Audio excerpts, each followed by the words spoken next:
So we've decided that the wood will come down to the join here,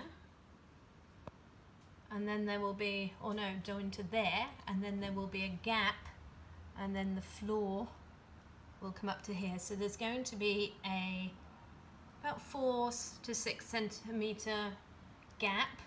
So my job today is to grind away all of this with a wire brush on the angle grinder, cleaning it all up, making it all nice and shiny, ready to make a feature out of it.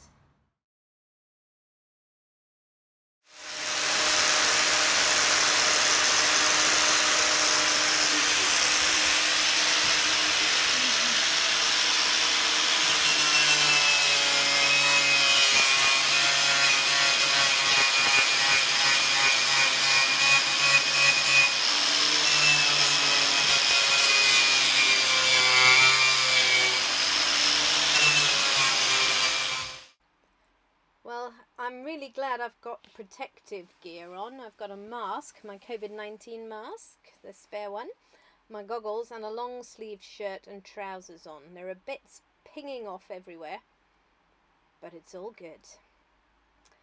Only 12 more meters to go.